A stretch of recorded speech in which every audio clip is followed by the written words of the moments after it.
إن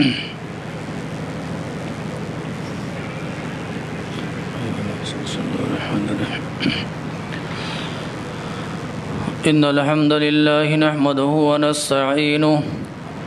ونعوذ بالله من شرور أنفسنا ومن سيئات أعمالنا من يهده الله فلا مضل له ومن يضلل فلا هادي له وأشهد أن لا إله إلا الله وحده لا شريك له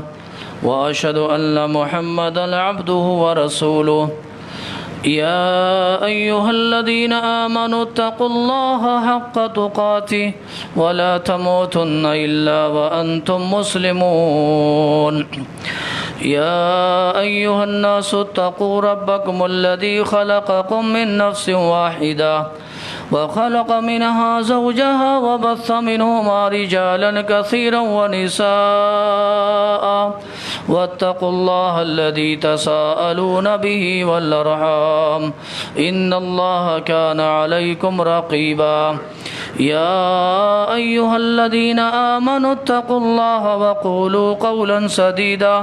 يصلح لكم أعمالكم ويغفر لكم ذنوبكم ومن يطع الله ورسوله فقد فاز فوزا عظيما أما بعد فإن خير الحديث كتاب الله وخير الهدي هدي محمد صلى الله عليه وسلم وشر الأمور محدثاتها وكل محدثة بدعة وكل بدعة ضلالة وكل ضلالة في النار. قال الله تبارك وتعالى في القرآن العظيم إنا أعطيناك الكوثر فصل لربك ونحر إن شانئك هو الأبتر. ہر قسم کی بڑائی، کبریائی اور حمد و ثنا اس اللہ وحدہ لا شریک خالق کائنات مالک ارض و سما کے لیے لائق و زیبا ہے، جس اللہ رب العالمین نے ہم سبھی لوگوں کو پیدا فرمایا اور بیش بہا انگنت نعمتوں سے نوازا۔ بعدہ صلاۃ و سلام ہو تمام انبیاء کرام علیہم الصلاۃ و تسلیم پر، سیدنا آدم علیہ الصلاۃ والسلام سے لے کر میرے اور آپ کے آخری نبی آقائے نامدار تاجدار مدنی ساقی کوثر شافع محشر حضرت محمد الرسول اللہ صلی اللہ علیہ وسلم پر، جنہیں اللہ رب العالمین نے اس کائنات کا رحمت للعالمین بنا کر مبعوث فرمایا۔ اللہم صلی وسلم مبارک علیہ۔ قابل احترام بزرگوں، عزیز ساتھیوں، نوجوان دوستوں اور معزز خواتین اسلام و پیارے بچوں، اس مختصر سے حمد و صلوات کے بعد اللہ کی توفیق اور اس کی مدد سے قرآن مجید کی ایک بہت ہی، بلکہ یوں کہیں سب سے چھوٹی سورہ مبارکہ جو سورۃ الکوثر کے نام سے معروف اور مشہور ہے، میں نے موضوع اور عنوان کے تحت اس کی تلاوت کی ہے، لہٰذا مناسب یہ سمجھا گیا کہ آج کے خطبہ جمعہ میں انشاءاللہ العزیز قربانی کے حوالے سے، چونکہ ایک دن باقی اور رہ گیا ہے ہم اور آپ کے، اس مناسبت سے انشاءاللہ العزیز آج کے خطبہ جمعہ میں اسی کے حوالے سے کچھ باتیں، اس کے فضائل ہیں یا مسائل ہیں، بطور تذکیر اور واعظ و نصیحت کے، چونکہ یہ ہر عید قربا کے موقع پر یا قربانی کے جو ایام آتے ہیں، اس مناسبت سے ایک خطیب کی ذمہ داری ہوتی ہے کہ خطبہ جمعہ کے حوالے سے یہ چند باتیں آپ کی خدمت میں رکھی جائیں، لہذا مناسب سمجھا گیا انشاءاللہ العزیز آج کے خطبہ جمعہ میں قربانی کے فضائل اور مسائل کے حوالے سے کچھ باتیں آپ کی خدمت میں رکھیں گے۔ اللہ رب العالمین سے دعا کرے اللہ تعالیٰ ان باتوں کو کہنے کی اور سننے کی اور اس سے کہیں زیادہ اللہ تبارک و تعالی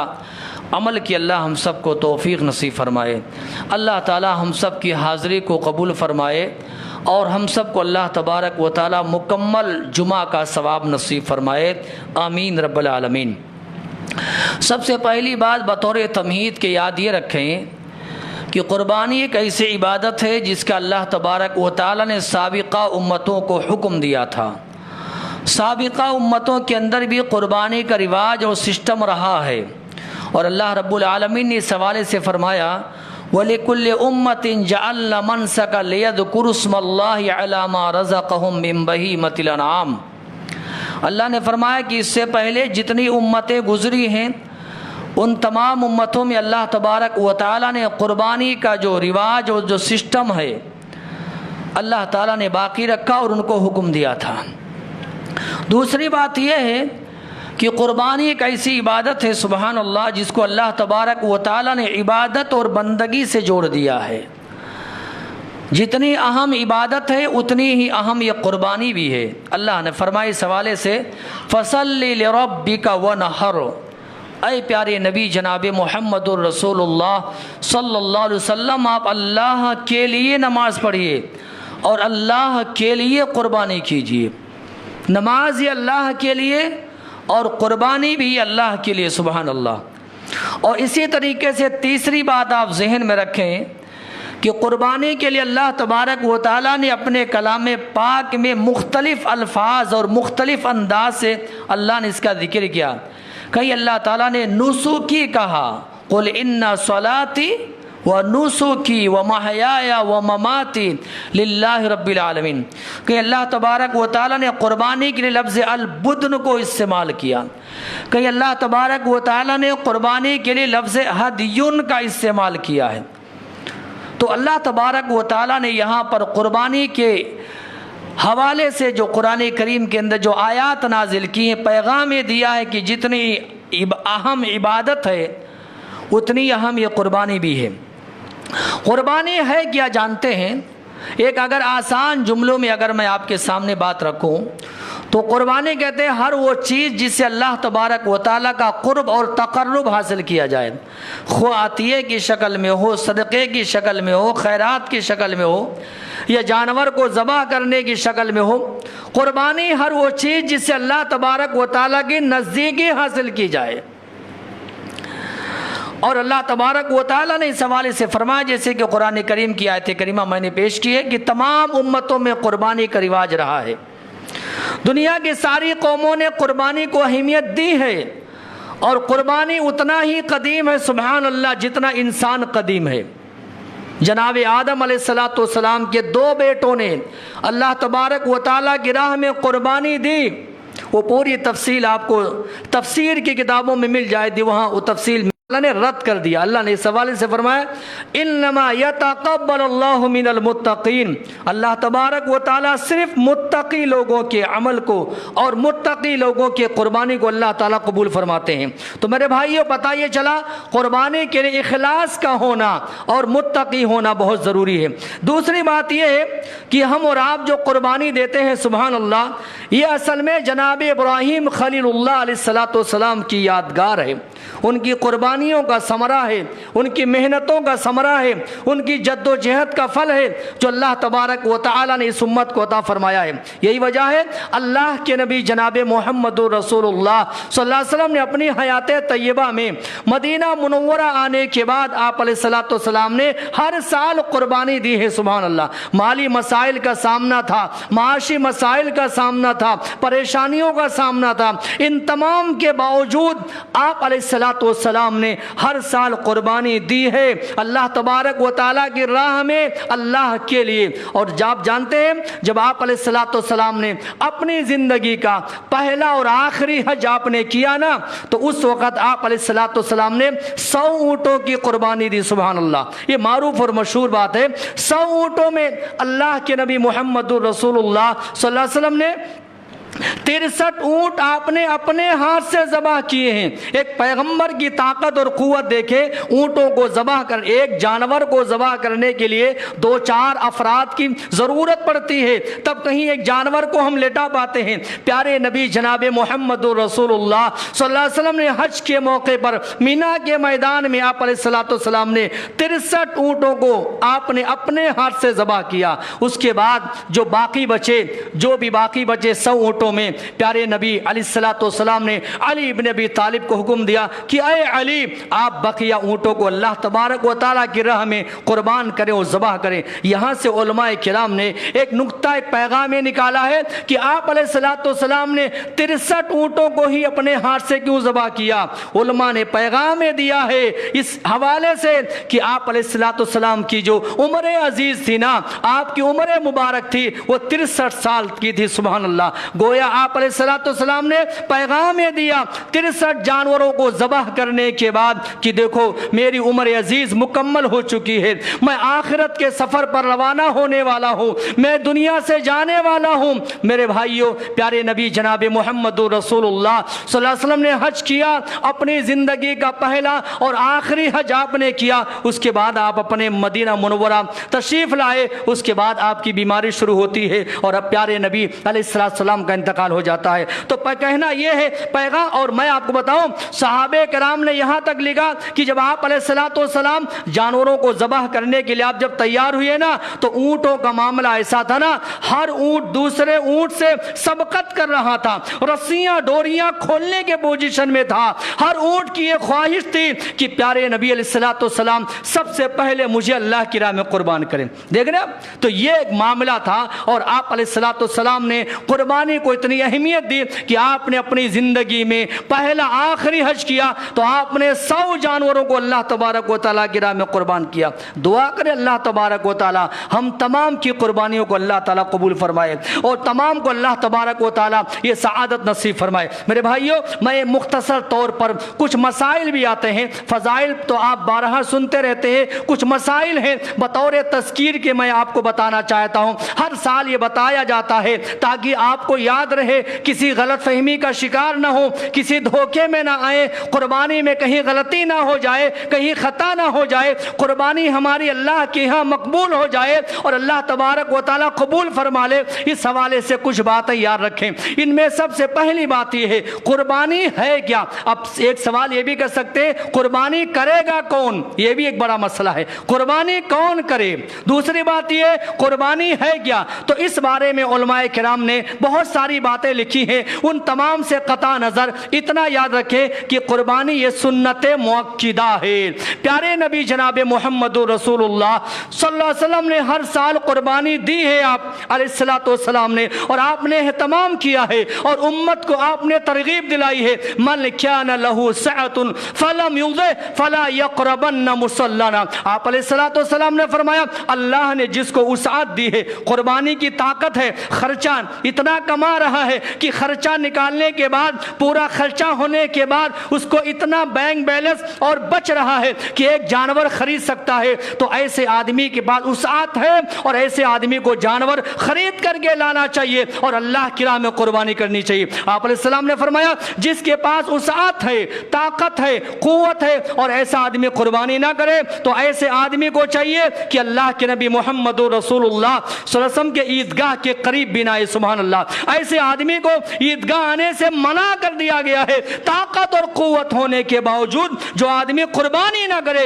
اتنی سختی شریعت میں کی گئی ہے۔ لہذا اس کا خیال رکھیں کہ قربانی یہ سنت مؤکدہ ہے اور ہمیں اور آپ کے لیے ضروری یہ ہے کہ اللہ نے اگر وسعت دی ہے تو ہم قربانی کریں۔ سبحان اللہ، اللہ سے دعا فرما لے اللہ تعالیٰ توفیق نصیب فرمائے۔ دوسری بات یہ ہے چونکہ قربانی ہم جو ہے نا، قربانی کا جو جانور لے کر کے آتے ہیں نا، اللہ کے لیے ذبح کرتے ہیں نا، لہذا قربانی کا جو جانور ہے نا یہ موٹا تازہ ہونا چاہیے، فربا ہونا چاہیے، تندرست ہونا چاہیے، توانا ہونا چاہیے، عیب دار نہیں ہونا چاہیے۔ صحابہ کرام فرماتے ہیں ہم قربانی سے پہلے، عید الاضحیٰ سے پہلے 2-4-10 دن پہلے جانور کو خرید کر کے لاتے تھے، چارہ پانی دیتے تھے، گھاس ڈالتے تھے، اس کو موٹا تازہ توانا کرتے تھے، اس کے بعد ایسے جانور کو اللہ کی راہ میں ذبح کرتے تھے۔ میرے بھائیوں، پتہ یہ چلا کہ قربانی کا جو جانور ہے نا یہ عیب دار نہ ہو۔ آپ جب جانور خریدنے کے لیے جائیں، سبحان اللہ، اچھی طریقے سے دیکھ لیں، آنکھ کا کانا نہ ہو، پیر کا لنگڑا نہ ہو، اتنا کمزور لاغر نہ ہو کہ چلنے کے لائق نہ ہو، چلنے کی سکت نہ ہو، یا اسی طریقے سے کان کا